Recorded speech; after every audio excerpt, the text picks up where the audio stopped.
بھٹو نے کہا تھا کہ ہاں میں شراب پیتا ہوں لیکن میں دیکھیں غریبوں کا خون پسینہ نہیں پیتا. بھٹو نے بارز اوپن کیے پاکستان کے اندر اپنے دور حکومت کے اندر. یہ وہ ٹائم تھا جب بھٹو کے دور حکومت میں مسلمانوں کے لیے شراب عام ہو چکی تھی. ہر وہ چیز جو فوربیڈن تھی نا اسلام کے اندر، بھٹو نے ان ساری چیزوں کو عام کر دیا تھا.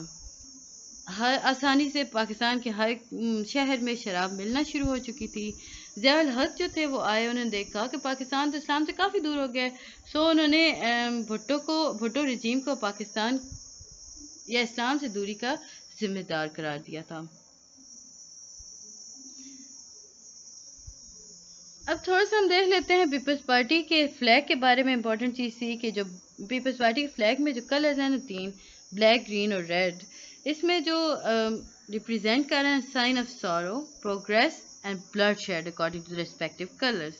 اب وہ ایک کو انہوں نے بلیک کو کہا کہ دکھ ہے، پروگریس ہو رہی ہے گرین میں، اور ریڈ میں بلڈ شیڈ ہوا، یعنی کہ وہ اپنے تحت لے کے چل رہے تھے.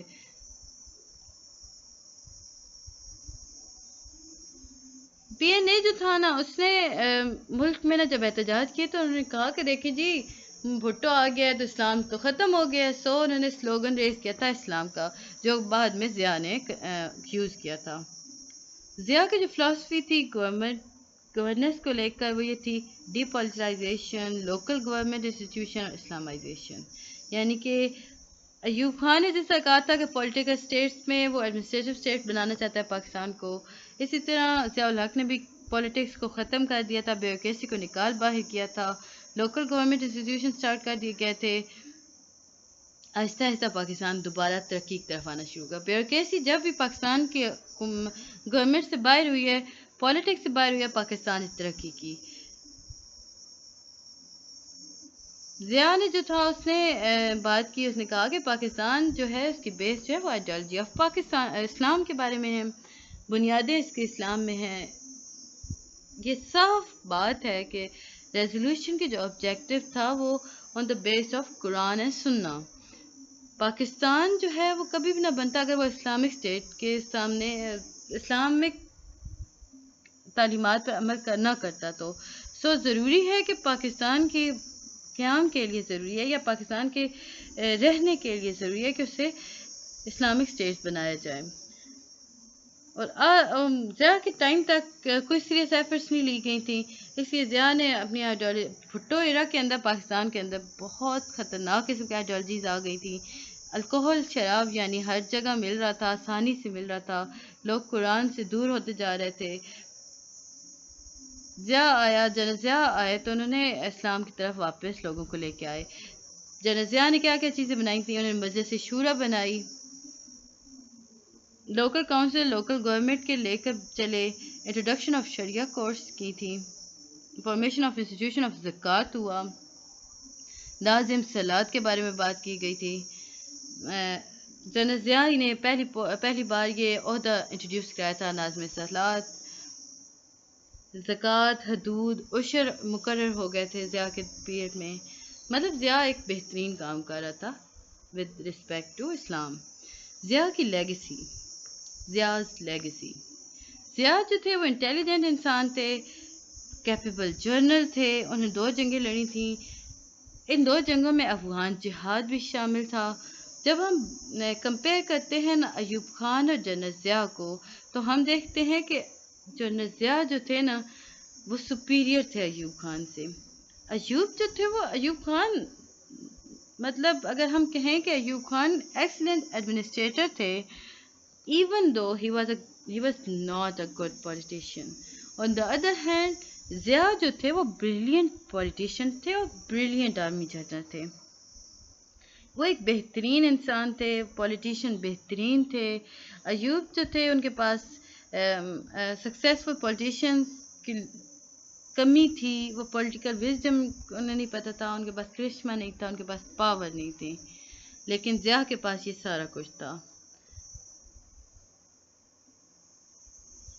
8th amendment of 1973 constitution. اب آتی ہے جی امینڈمنٹ. 8th امینڈمنٹ ہوئی جی 1973 کانسٹیٹیوشن میں، جن میں پریزیڈینشیل اتھارٹی کو ڈیزالو کر دیا گیا نیشنل اسمبلی میں، اور جوڈیشری کو پاور دے دی گئی. It prove very dangerous against the democracy of Pakistan.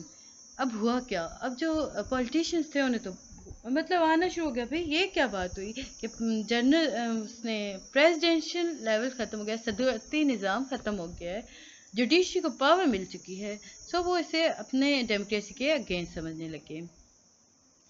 Zia نے کیا کیا؟ ضیاء نے ساری پارلیمنٹ کو ڈیمیج کر دیا اور ساری کی ساری پاور جو تھی وہ جوڈیشری کو دے دی.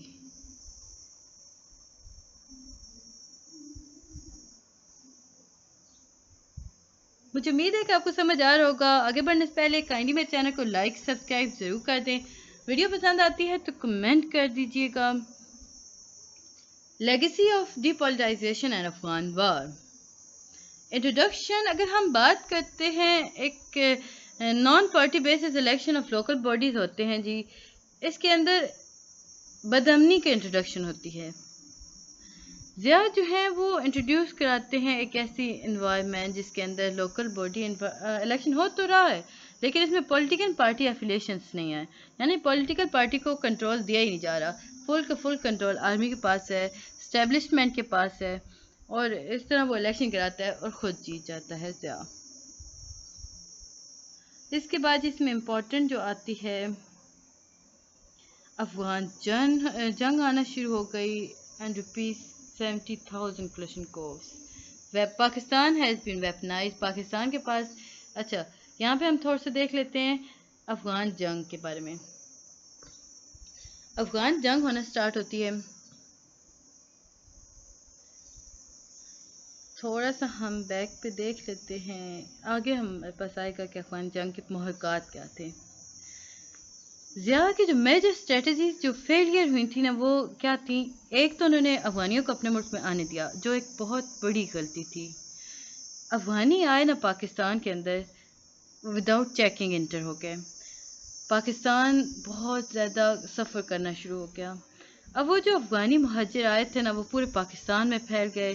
ان کے پاس کلشنکوف کلچر تھا، وہ نارکوٹکس، وہ نشاور چیزیں یوز کیا کرتے تھے، وہ نارکوٹکس کا کام کیا کرتے تھے اور وہ نارکوٹکس پاکستان میں لے آئے. پاکستان جو ہے وہ ویپنائز ملک بن گیا. ایوری ون اونز، مطلب ہر ایک کے پاس گنز تھیں، اور وہ کلشنکوفوں کی قیمت جو تھی نا وہ 70,000 کلشنکوف ریکارڈنگ بات کی گئی.